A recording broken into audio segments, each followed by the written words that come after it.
He is currently the unanimous #1 overall pick projected. Ask any scout, ask any college football fan, ask any person who's ever seen a game of college football, and you can acknowledge and admire his talent. But, James, here's the question. The Chicago Bears are in pure chaos right now. Yeah. Their defensive coordinator, he resigned after 3 weeks. Their wide receiver, who they traded for last year, Chase Claypool, he's not even going to games anymore. He's on the trade block again. They've told him to stay home. Yeah. Justin Fields has lost 11 straight games. Yeah. The Chicago Bears have lost 13 straight games. When I say chaos, America, I mean pure, absolute chaos in Chicago. Should Caleb Williams go back to school if the Bears have the #1 pick? Stop playing, man. Stop playing. Caleb gone. Caleb gone, and he should be gone, right? Let's understand, you go #1, and usually quarterbacks do go #1. You go #1 because you are a franchise player to change a franchise around, right? The Cam Newtons, the Joe Burrows, the whoever you want to talk about that went #1, that changed programs around. It shouldn't matter where you go. Right? When you hear people talk about Caleb Williams, whether it's the Matt Leinarts, the other quarterbacks out there, everybody says this is the best college football quarterback that we've seen. Right? He has everything. He has the total package. He's the best college quarterback that we've seen in a long time, if not ever, in some people's opinion. So if you're like that, go change around the organization. I don't care who your coach may be, whatever it may be. You know, hopefully the Bears put some people around them, but the Bears have a chance to change their organization around with Caleb.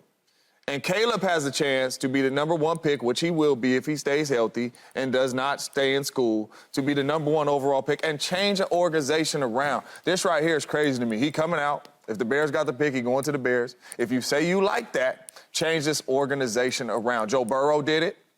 You know, Cam Newton won games. There's plenty of #1 overall picks that came in and changed that organization around. It's your turn. Where you at, George Taylor? No, I do not think that Caleb Williams should stay in college. There are a number of reasons why. One, you are not going to make more money in college than you make in the NFL. I don't care what kind of NIL USC is giving out. They're not giving out $200 to $300 million. That ain't happening. That's not happening. That's what franchise quarterbacks are making in their deals today. So you're not making that. I don't care what it is. It's not the same thing. The platform is smaller than the NFL. College football is objectively a smaller platform than the NFL is, and you're not even playing in the biggest game in college football.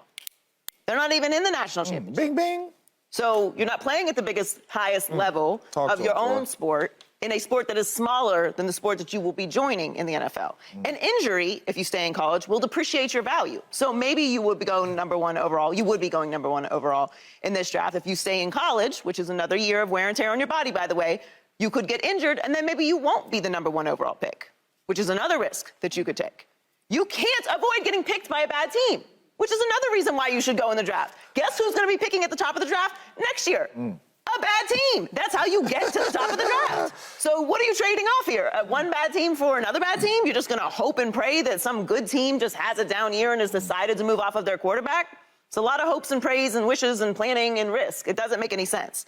And lastly, while I understand that there are quarterbacks who have leveraged their space at the top of the draft, some with the last name Manning, and it's worked out for them. Yeah. That was a long time ago. This is 2023.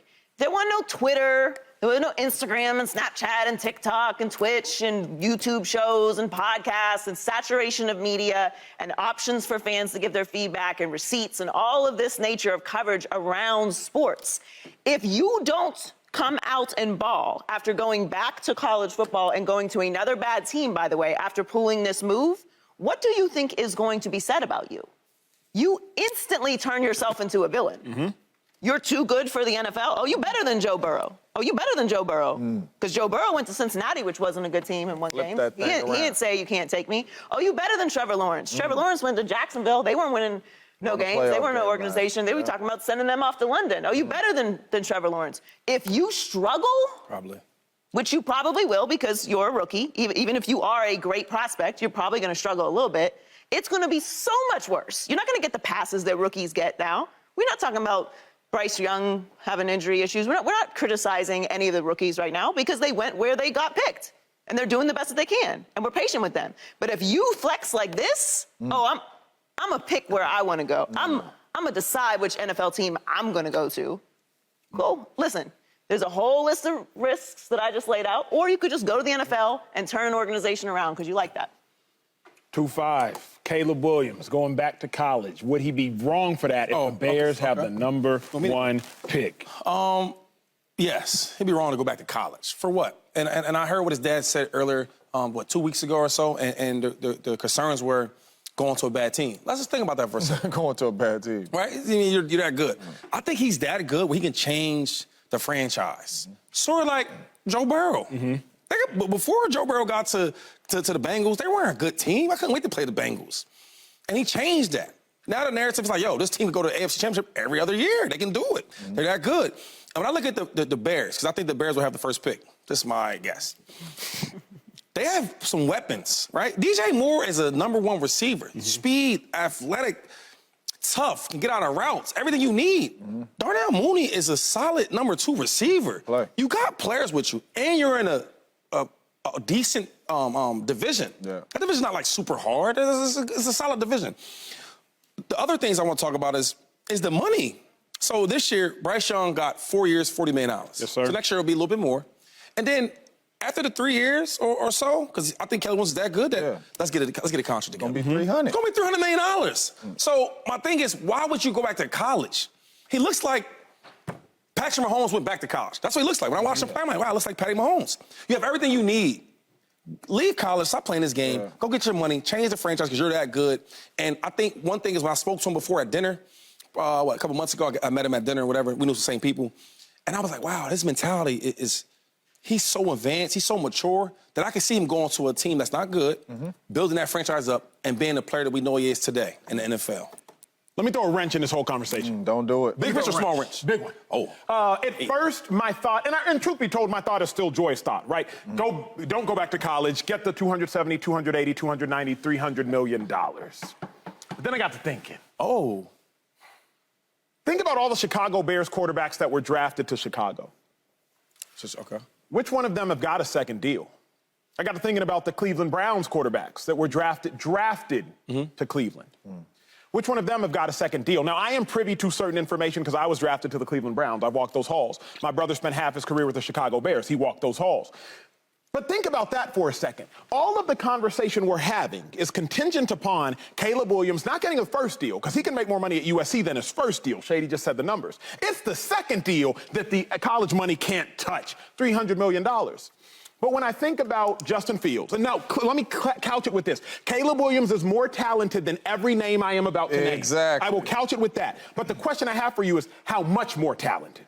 Now, I think Caleb Williams is the most talented quarterback I have ever seen. I will also say that. But the question I have for you and y'all is how much more talented? Justin Fields, doesn't look like he's getting a second deal. Mr. Trubisky didn't get a second deal. Rex Grossman didn't get a second deal. Don't think of these players as their NFL careers. Think of how good these players were in college, because that's who you are coming out. That's who you are coming out. I don't want to talk about after the organization may have ruined them. Justin Fields in college, 40 passing touchdowns, 40 interceptions. He was great. Think about Tim Couch. Think about Derek Anderson. Think about Colt McCoy. Think about Johnny Manziel. Think about Baker Mayfield. None of these players got second deals. Now, our opinion of them is obviously tainted because we only know them at these organizations. But I'm simply suggesting if Caleb goes to Chicago, a Chicago Bears organization that has only had an offensive-minded head coach 6 times in the last 31 years, I do think that's a contributing factor of them being sorry offensively at quarterback.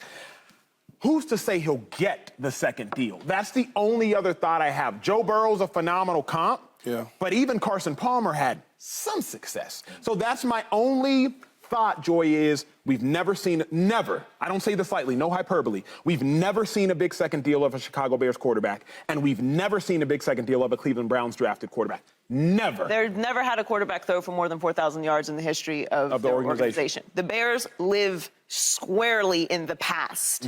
In the past, not like the recent past, like the past, like before I was born past, like way back, way back. They refuse to join the modern NFL. I'm with you there. I criticize the Bears for this constantly. So there would be a responsibility on them as an organization to join the rest of the NFL, to lean into being an offensive team, to do what they do at USC, to lean into offense.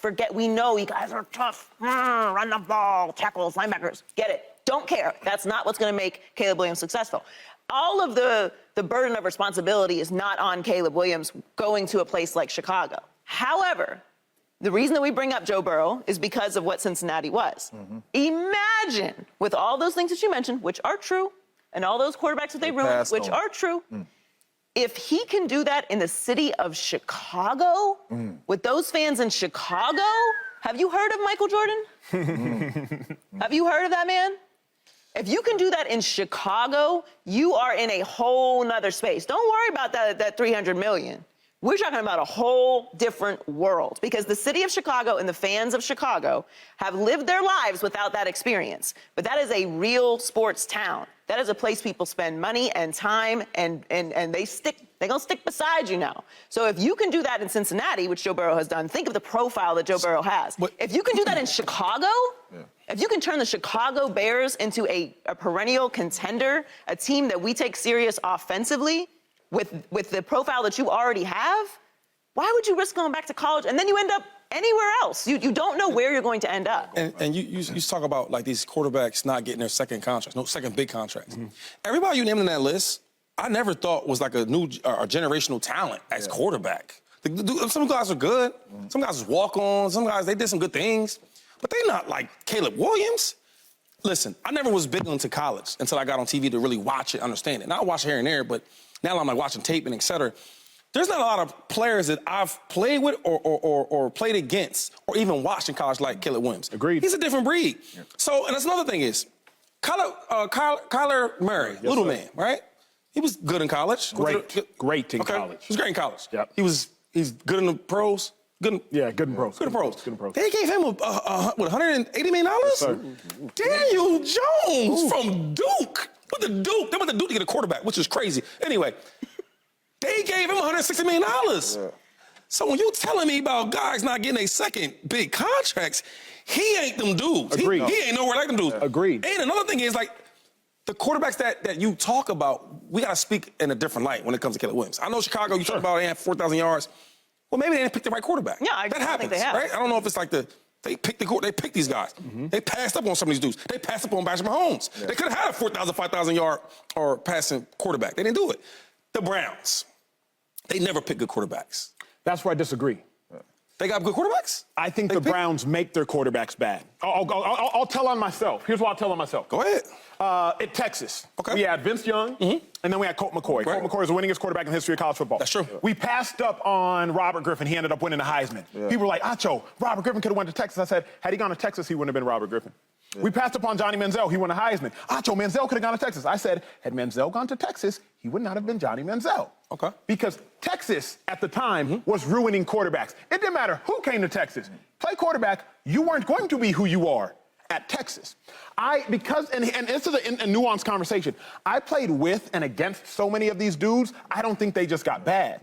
I think James Jones did some of these organizations ruin these players. I will stand on the table and say, if Patrick Mahomes went to the Chicago Bears, I do not believe that Patrick Mahomes would be a two-time MVP, a two-time Super Bowl champ. If he was not with Andy Reid, if Patrick Mahomes went to the Chicago Bears with John Fox, a defensive-minded John Fox, I submit that Patrick Mahomes would not be Patrick Mahomes. Just my own belief. We'll never know. Would he be nice? Would he be nice? Would he be a top 10 quarterback, top 15 quarterback? Yeah. I think he'd be good. Yeah. Would he be a top 10 quarterback, top 15? I think he'd be 12, 13. I think. Okay, well, Daniel Jones, he's like that. Yeah. He got $160 million, and then Kyler Murray's not in the he's top 12. At the end of the day, come on. At the end of the day, Caleb Williams, what type dude are you? Right? Different. And the reason why I say that is because with our own two eyes and a lot of people's two eyes, they saying he's the greatest quarterback to ever grace the field in college football. He's that type talent. Yeah, so I can believe it. Caleb Williams, what type dude are you? And the reason why I say that is because I went to San Jose State, right? He played San Jose State this year, right? I never went into a football game at any level thinking I was going to lose. I always stepped on the field that, ooh, if they could get me the ball, we finna win this thing. That was my mindset. So for Caleb Williams, even if you was thinking about coming back to college, that shows what type dude you are. If you that type dude, you go first and you say, I hear all them quarterbacks you talking about that went to Cleveland. I hear all them quarterbacks that's been at the Bears, not a 4,000-yard passer. They not me. Yeah. And when I step on this football field, I believe we are going to win and I'm going to play at a high level, right? So with Caleb Williams, he is a franchise player. He is going to change a franchise around. I don't care what franchise it is. He's going #1 this year. He ain't going back, and he's going to change a program around, period, because he is like that. Yeah. I agree. Was unstoppable force, immovable object. Caleb Williams is an unstoppable force, but as it pertains to Chicago Bears quarterbacks, you can't move them beyond 4,000 yards. Something has to give. Hopefully we get to see it. All right, before we head to break, it's time for everybody's favorite part of the show, Speak Trivia. I love this question. C.J. Stroud is on pace to throw for 5,100 yards, 5,151 yards. 5,100. Who holds the record for most passing yards by a rookie? Oh, I know this. Who holds the record for most passing yards by a rookie? Tweet at us the answers. We'll give you the real answer after the break. Get a Hold hint? the record. Most passing yards of the rookie. We got a hint yesterday. Yeah, no hint. This one don't need a hint. This one don't need a hint. Andy says no hint No off hint? camera. All right. More Speak after this, man. It's James' turn anyway. Subscribe here to get the latest from Speak and go watch a few segments from our other shows on FS1.